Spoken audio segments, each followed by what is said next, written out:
Okay. Hi, everybody. Thank you so much for joining us. I know for those of you that are listening kind of asynchronously and those who are able to join on Zoom. And it's so nice that you're here, even though we've had a few technical snafus, but it comes with the COVID territory, right? So, welcome to our fall alumni conversations, and we're happy that you've joined us for this alumni discussion. We have two great alumni here to discuss their experience in our MPH program.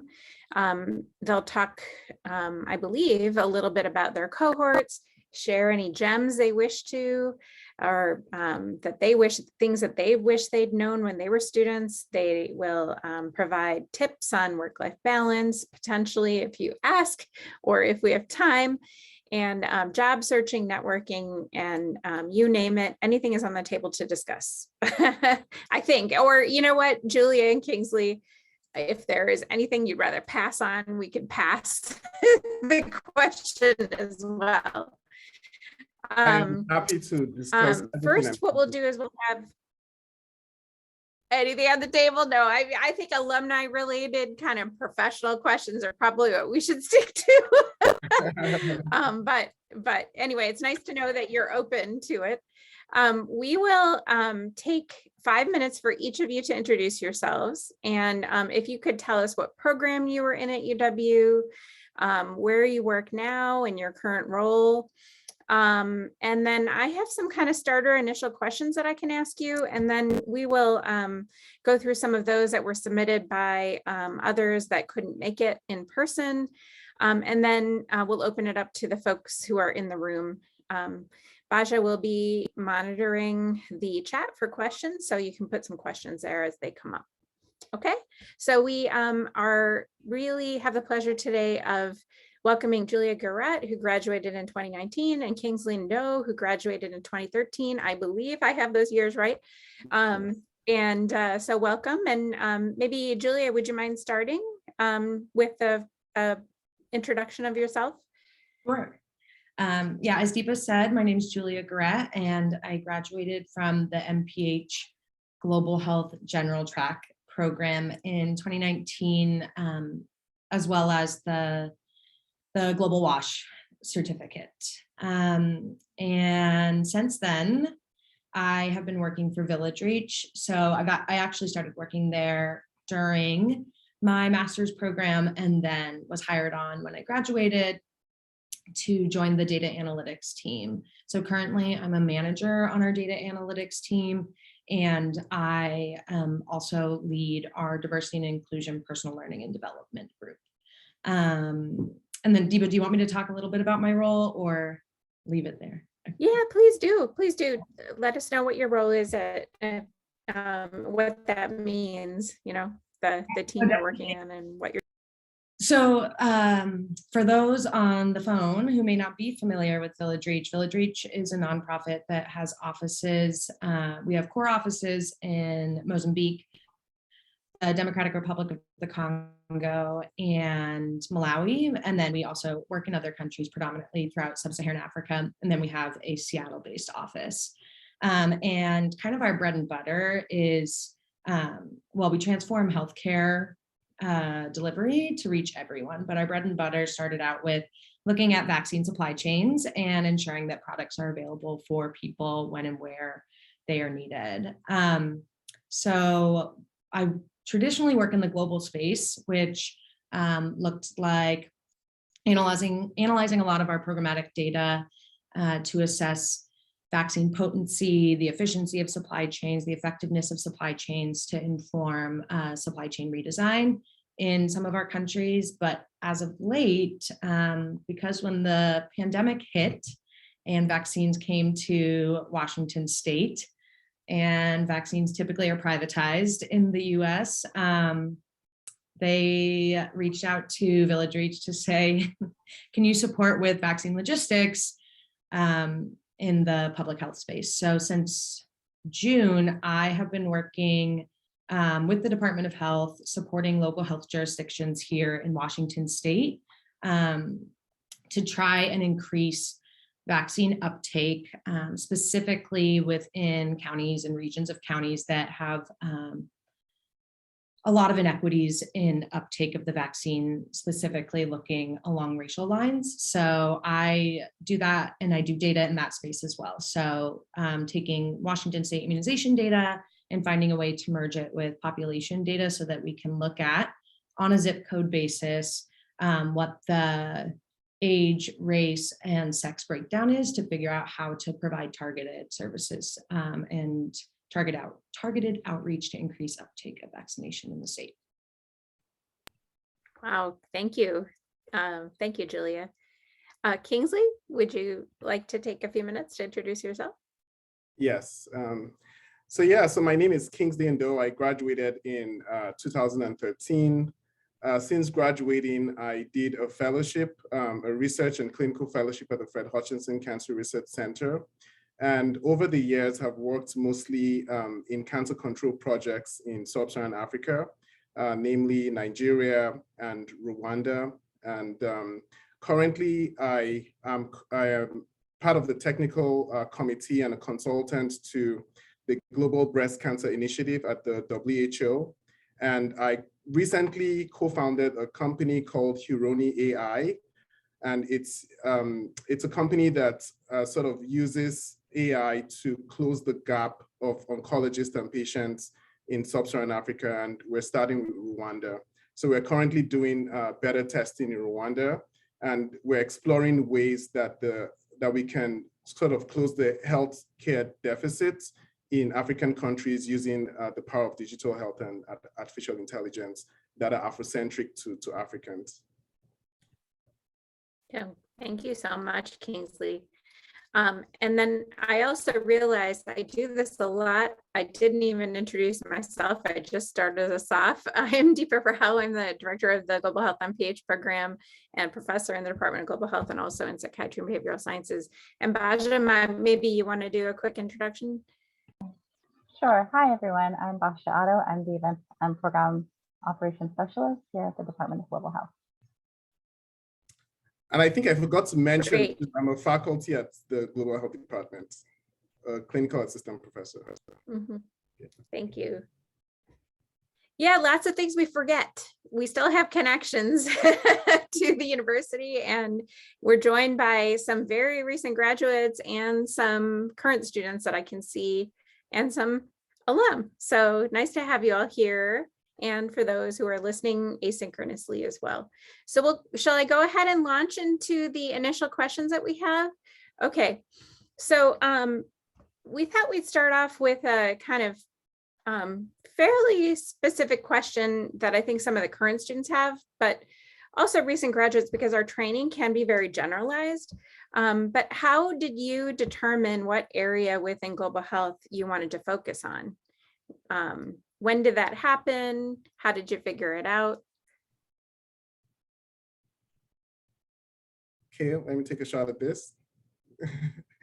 Okay, so I'm originally from Nigeria, and I think when I was applying for the program, I was applying for the program with one mission in mind, and that was to basically work in the cancer space, because that was a great need in Nigeria at the time, and it still is, even though a lot of progress have been made. And I was looking at programs that had strong collaborations between like Cancer Research Center and the department, and the University of Washington stood out for me. And so as soon as I came, or before I even came to Seattle, I had started emailing faculty members that were working in global oncology. And thankfully, there were a number of, UW was sort of the pioneers, or one of the first people that started working in global cancer control through the global oncology program in Fred Hutch. And a lot of the faculty were also doubling as faculty in the UW Global Health Department. So the first week of coming to Seattle, I already had meetings with some of those faculty members, and believe it or not, we're still working together till this day. It was based on the need I saw in my home country, and I wanted to come get more skills to sort of give back and contribute towards towards the elimination of cancer and cancer control in general. Thanks, Kingsley. Julia? Yeah, sure. So overall, I would say I'm very interested in maternal and child health, and I knew that going into my MPH. I do not work directly within MCH right now, so I will talk more so, I guess, in terms of how I landed in data. So I actually started my MPH program being very focused on qualitative data. I did not want to touch quantitative data with a 10-foot stick. I took the one epi and the one biostats, and I was like, that's it. I'm going to fulfill my requirements, and then I'm done with data. But then when I took biostats, I really loved coding. We learned RStudio, and just, I don't know, it really clicked with my brain in terms of it sees it as a puzzle. And so I started taking more and more RStudio classes and got really into data and analyzing data and visualizing data, making dashboards. And so that happened actually, I would say, I didn't take biostats till winter quarter of my first year. So afterwards, really the second year is when I really started to pursue more and more courses that different programs offered around data that tied to the social sciences. And then in regards to global versus public health, Deepa, I don't know if you recall, but I know my cohort was really outspoken, and I think mentioning the tension between global versus public health, and like, why am I doing global health when we don't even have everything figured out here in the US? And I hadn't really ever considered public health and local public health, I should say, until this past summer when I started working locally, and I've actually absolutely loved it. So I would say keep an open mind in terms of local versus international health, because I think they're both great for different reasons. Yeah. By the way, Julia, we still have those tensions and we still talk it through. I was assuming that those haven't gone away. No. So thanks for bringing it up though, because it's something that we constantly need to be attending to, right? Even when we're working after we finished. Okay, so next question I have is, do you remember if there are any courses either in global health or in outside departments that were useful to you and complemented you in your work? And then I'll get to some questions about kind of your first job and that kind of thing in a minute. Sure, I can start on that one since it kind of ties to what I was just talking about. So I would say that after the first year, I remember having a discussion in, now I'm going to forget what the Friday sessions are called. Workshop. There we go. Oh yeah, we called it workshop, but now it's got a new name, Rethinking Global Health, but yes. Okay. Yes. Workshop. I remember at the end of the year, it being raised that, hey, I feel like we know a lot about global health. Conceptually, we've learned a ton about global health, but what are the tangible skills that I feel if I had to go into the workforce right now after my first year, what would they be? And somebody had raised that question. And so I started thinking about that. And in my second year of my master's program, I really focused on taking classes that were around a specific skill that I could then market myself with. So like I said, I took a lot of RStudio courses, different departments offer them. I highly encourage looking outside of just the MPH, and especially outside of just global health, like throughout the entire MPH, the MPA program as well. Like they have a grant writing course. They have, I took a Tableau course from them, a communications seminar. And these are like, I even tried to take just like one credit like pass fail courses that were skills based. And so I would just highly encourage you, one, to not kind of box yourself into just the School of Public Health, because UW has a lot of incredible courses that are open to any students, not just specific master's programs, and to also look into courses that feel like they'll have a tangible kind of skill that you would learn through taking that course. Thanks. Kingsley, do you have any thoughts? Yeah, so see, for me, the biostats courses, I think were very very, very important and very vital to, especially what's happening in global health today. The biostat courses, anything that has to do with data and just understanding data analysis, like Julia mentioned, like the R, top do. Another, I would say, course that really helped was the leadership course that Andowna took. I know she's no longer in the department, but the leadership courses are really good because it helps you to understand sort of like the basics of leadership and global health leadership. Whatever, even if it's your first job, I think there are lots of those skills like team forming, working well in a team, like those things are really important. And I think the global health department leaves a very solid foundation for those. In terms of courses that I took outside the department, there was one, I don't know if that course is still being taken, but it was provided by the School of Law. And it was basically around the United Nations regulations and frameworks. So if you're thinking of like working in multilateral organizations like, the World Bank, the WHO, the UN, I think that class really provided a solid foundation of how those places work and how to approach, if you're trying to network with people in those organizations, it really kind of laid a very good foundation. But I would say, pay attention to a lot of, data analytics courses. It's really important today, in today's world. And so I think those are the courses I would strongly recommend.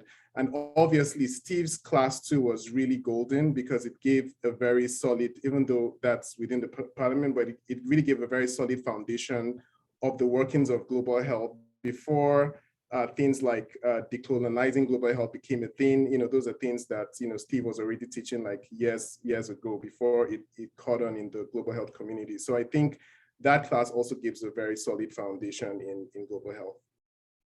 Okay, great. Okay, so I'm going to ask a few more questions, but one is one I think our recent alumni and folks that are about to graduate would love to hear the answers to. But how did you go about obtaining your first job in global health? Like what kind of pieces did you put in place in order to kind of land that first job? Well, I'm still in that first job, so Good. I can talk about that. So I would say that I started my practicum with Village Reach in my first year of my program. And then through that, heard about that they were opening up research assistant positions within the organization, and my supervisor encouraged me to apply. And so I did, and was offered a research assistant position, which I then kept throughout the remainder of, so like my whole second year of my program, and then was hired on afterwards. But that all sounds like, wow, that all, seems really easy and great. But it took a lot of, I think, advocating from my part to let them know that I am really interested in staying on. And just because you started an organization, within the confines of a practicum, doesn't mean that that's like, the only thing you have to offer to an organization. And so I think really marketing yourself while you're there and utilizing your practicums and utilizing that to make connections and really network. And I think I would say also because, like, for example, myself, I started there and now have landed there to take your practicum seriously. And also I remember feeling as a student that, oh my gosh, I just need to get a practicum, or I just need to get a thesis. Like, what if I don't get it? I'm not going to be able to graduate. But it can really shape kind of the direction that your career goes in. So I think to be intentional about what practicum, what thesis you take, and help it guide you into the kind of skill area or kind of, what's the word I'm looking for? Or like content area. Content's not correct, but maternal and child health versus chronic diseases, etc. So I really ended up finding a lot of utility in the practicum and being able to turn that into a job. and highly recommend trying to, if possible. I know that's not always possible in all of the organizations that do practicums. Oh, thank you. Lots of gems. And then Kingsley? Yeah, I wish I could say something different from Practicum, but I actually landed my first job through my Practicum. My Practicum was at Fred Hutch, and while I was at Fred Hutch, I got to connect with a lot of the faculty there. And when I graduated, I was offered a fellowship. So the Practicum is one way, your practicum and your thesis, but I think more importantly, the skills you also get while you're in, the department. So things like your research assistantship, like for example, there's an excellent program start, there's just lots of, skills that you can get through those sort of assistantships if you get them, and connect with the wider world of global health beyond the department. And one of the things that really attracted me to the global health department was the fact that there was a very healthy ecosystem of, several global health organizations and the department. And that makes it sort of easy to connect with people. So I would say my gem here is to don't be afraid to reach out, make meaningful connections, and make meaningful networks. And not just sort of reaching out, but make sure you even research the person really well before you reach out, and make sure that the things that you're doing sort of aligns with your interests, so that when you're speaking to them, you're speaking the language they understand. So reaching out, taking your practicums really seriously, or choosing meaningful practicums, and just networking. The other thing I would say too is taking LinkedIn really seriously. LinkedIn today wasn't what LinkedIn was, when I graduated, but LinkedIn is a great place to connect with so many people. Once your name is mentioned, people always check LinkedIn. So make sure you curate your LinkedIn to really tell who you are, what your skills are, and you'll be very shocked how much you can connect through those platforms. Yeah, thank you, Kingsley. Okay, so I'm gonna now move to asking some of the pre-submitted questions. And I love this next one, so I have to ask it. And I don't know if I have permission to share the names of the people who submitted. Do I, or? Yeah, I think it's okay. I'll just skip that just in case. But is your MPH Global Health degree financially worth it? Financially worth it? Any regrets? It's a good question, huh? I think that's a good question. So in my case, I was fortunate to have had a scholarship. But that said, even if I didn't have a scholarship, I do think it's financially worth it. One thing you have to know that, global health, working in the global health space is all about growth. You won't just graduate and then just start kind of calculating, oh, like this is the money I spend, you have to take your time, curate yourself, and grow. And I think in the long run, it's definitely financially worth it. Julia? Yeah, I would agree. I would say that when I graduated from my undergrad, I was looking at, I knew then that I wanted to go into the public global health space, and all the jobs I looked at said, requires master's. And I was like, this is annoying. Why, I want to enter the working field. Why do I need to go get more schooling? And when I look back at it now, I thought I was prepared out of undergrad to enter the workforce, but from all that I learned while I was at school, I felt like it night and day, at least from my opinion, in terms of workforce readiness to confidently kind of enter that space. And I would say, for example, like within my organization, majority of the positions will require a master's, or it just takes a lot longer to grow in the organization without a master's, as it takes longer to, I think, kind of build up that skill set that would allow you to get promoted. And so growth within an organization has been quicker. And so in that sense as well, would say that, yes, I do feel like it has been financially worth it. Just from the sense of being employed and being able to grow within my career. And, you know, I just graduated in 2019. Okay, great. Thank you. I hope you didn't feel pressure that, you know, this is our program sponsoring it in your answers, but it sounds like, I mean, that in the long run, both of you are saying it was very much worth it, even though you might have felt some financial pressures while you were in the program. Later on, it kind of paid off. So that's good. It's good to hear. Okay, so next question that was submitted was, what was the most important thing you learned during your MPH program? And I think the second part of that is, how did you decide your career path? But I think we kind of answered that a little bit. So the first part, what's the most important thing you learned during your MPH program?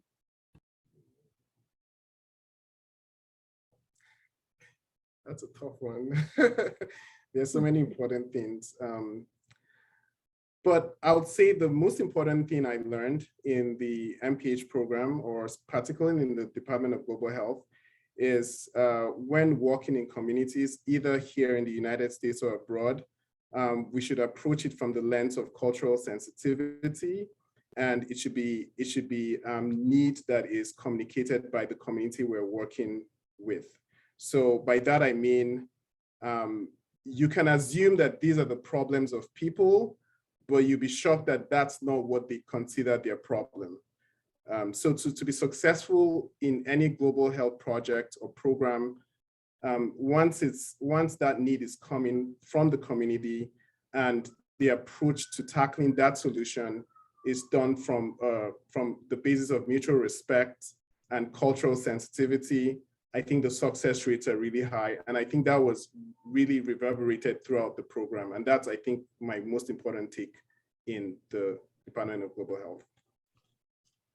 Yeah, and I think that mine kind of complements that in the sense that it's not like, oh, it was this really tangible skill. It's, to me, the social justice aspect and lens that all of the Global Health Department channels into the conversations and the classes that they teach. I think, and also like Steve really emphasizes focusing on the health system as a whole. So how to be intentional when you are doing global health work to not actually leave a health system weaker or with a parallel program in place, and to actually look at how you can strengthen the whole system. And then to also really consider your positionality in it. So, you know, as a white woman entering that space, how does that impact or change the dynamic, and being very conscious and cognizant of that. And to Kingsley's point, right, like it shouldn't be my voice that is heard or centered. It should be the direct communities that you're working with, as it's there to support them and they know what they need best. So I think it's really, yeah, that piece around social justice and how it really does kind of tie into every part of global health, from the individual to the interpersonal, organizational, and sectoral level. And so keeping that lens always when you look at the work that you're doing. Yeah, so it sounds to me like I'm merging the skills question, like courses question, with this question about what was the most important thing you learned, and just saying that even Julia, you had talked about how you gravitated after joining the program to quantitative skills, but it's the qualitative initial kind of getting to know about the culture and the sensitivity. Even Kingsley mentioned this, that kind of is useful just as a broad bones perspective taking kind of lens. So that's nice to hear. Yeah, and Juliet, I'm sorry, Deepa, just to mention too, for example, in the work, you know, I'm doing now with, you know, my team it's actually looking at, you know, AI applications that work better for people of African descent, because a lot of the solutions that are being built here, the data that's being used to train those models are mostly Caucasian, which is not, you know, their fault, because that's the data that is available. But if you don't do something like, if you don't look at it from also an African lens, it's very, very hard to take those AI tools and apply them directly on Africans, because it might not really work well in that situation. So just looking at solutions from, a target population kind of level and seeing, what works for this population, what works for that population, and just basically being very sensitive about that so that you don't just export solutions that works really well in one population, but then it causes harm in another population. Okay, thank you. Yes, very important. Okay, so, there are two more submitted questions, but I think we've kind of covered them.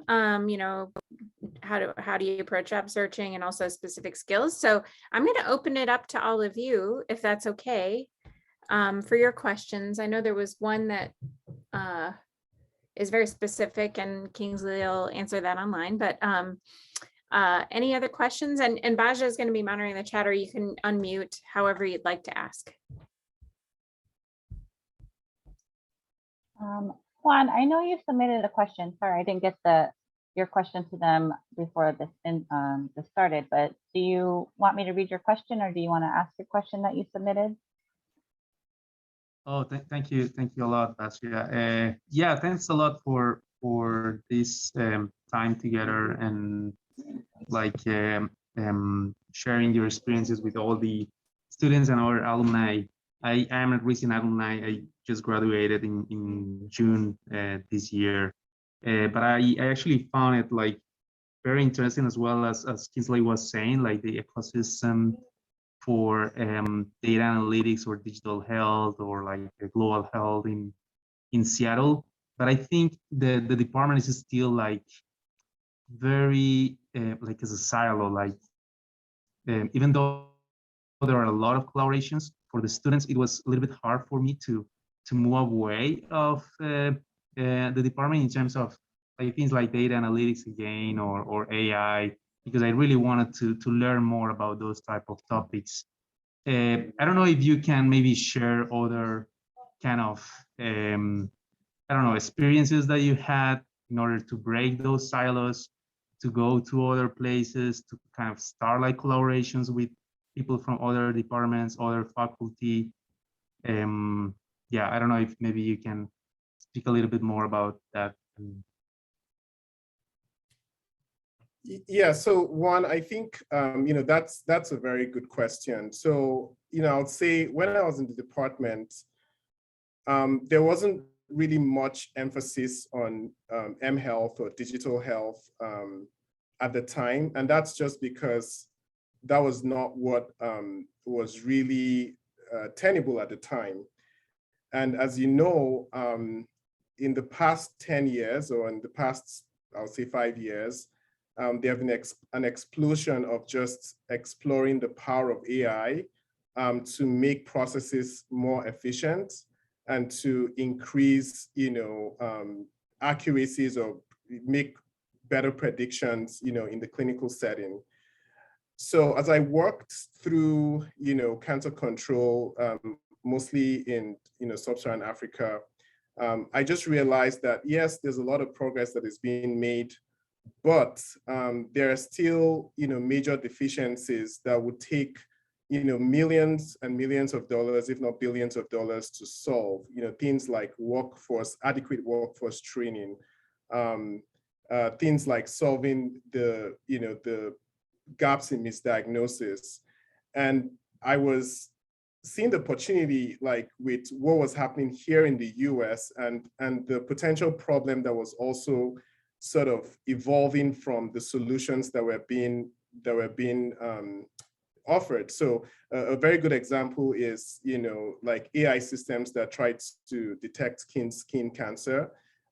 There was kind of 10 times misdiagnosis for Black patients, just because the data that was used was mostly light-skinned.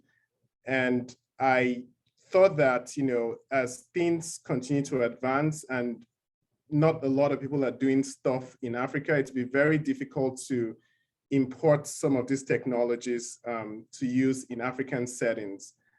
And in my mind, I was like, wow, if, let's say, sub-Saharan Africa has one oncologist to 3,000 cancer patients, having AI to augment those few oncologists would be very important, and to also support patients will be very important in closing the disparities we witness today. So after seeing this whole thing, I agree with you that the department is not well integrated with, the tech community. And I think hopefully that would soon begin to change.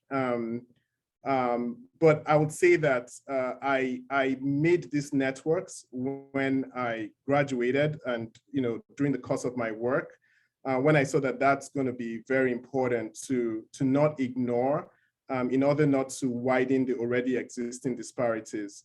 So, but it's something that, as clinical faculty is something that, we'll definitely talk about that. But I agree with you. I think there should be more integration with tech, since Seattle is a very tech city. But again, the strength of the department is that it's also very integrated with a lot of the other, leading global health organizations. And I think it really makes the department really, really rich in terms of what it delivers to both students and faculty. But definitely there are areas for growth that, we can definitely bring up. But thank you for that comment. I don't know if Deepa has, yeah.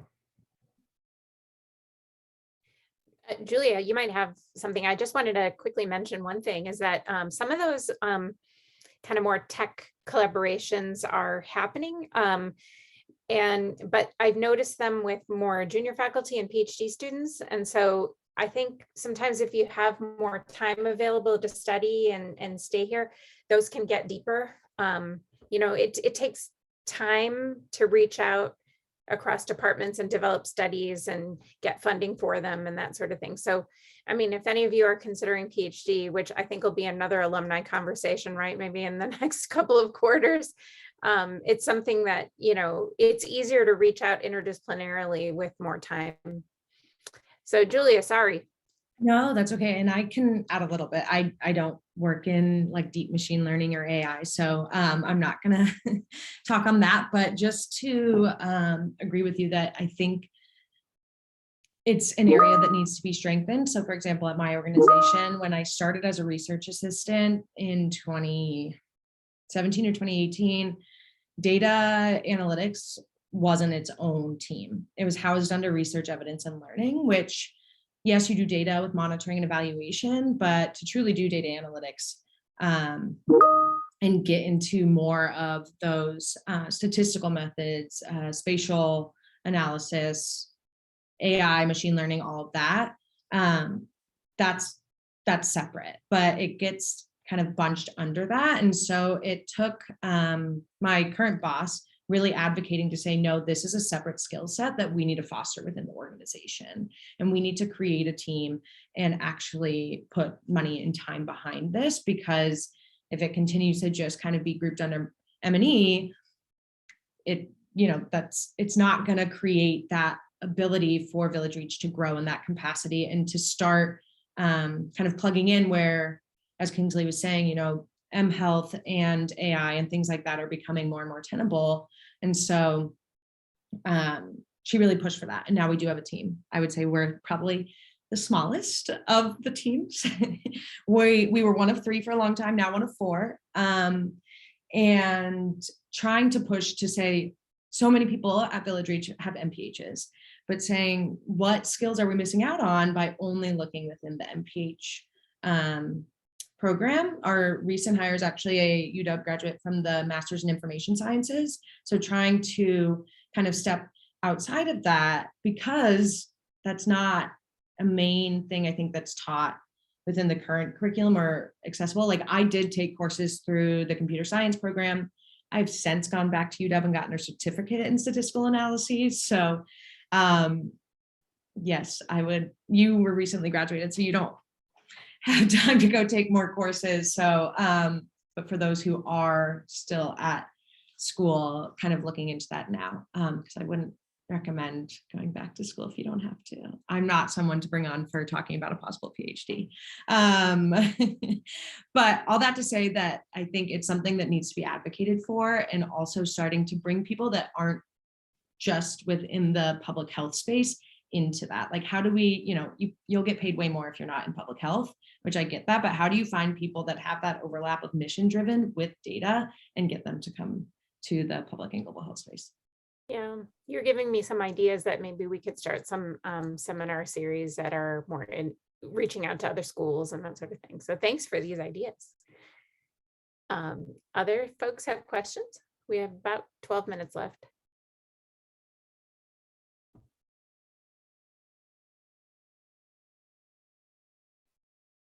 Let's see, there was another question that was asked, but I don't see this person logged in right now. The question was, any advice for prospective students who hope to concurrently pursue the MPH Global Health degree with another graduate degree? Well, Julia and Kingsley, did either of you pursue another Not degree sure. alongside?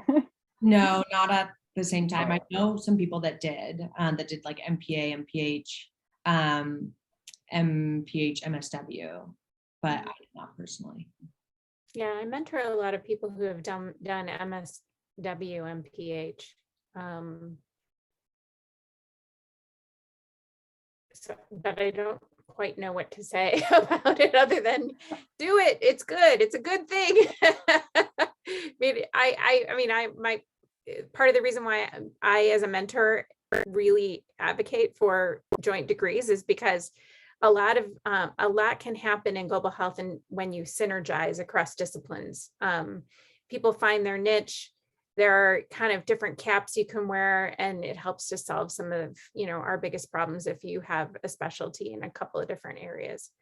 Yeah, and the world is our oyster, right? In terms of how we specialize, and I think that we're always learning. It's lifelong learning in global health, and so we can always go back to school and kind of get a slightly different degree that'll give us different skills, maybe clinical skills or something like that.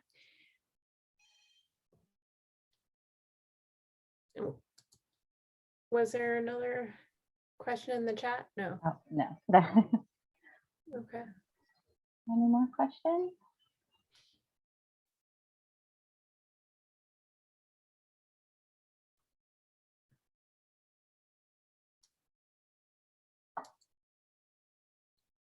How about we end with any last tips that Julia and Kingsley have?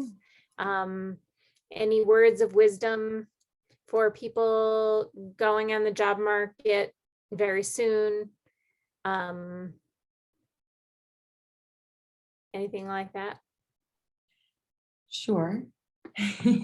One, I would say, really take advantage of all of the incredible faculty that you have around you, because I look back now, like I'll look at my LinkedIn feed and be like, oh, I used to know that person. I doubt they'll remember me. Like now I don't want to add them.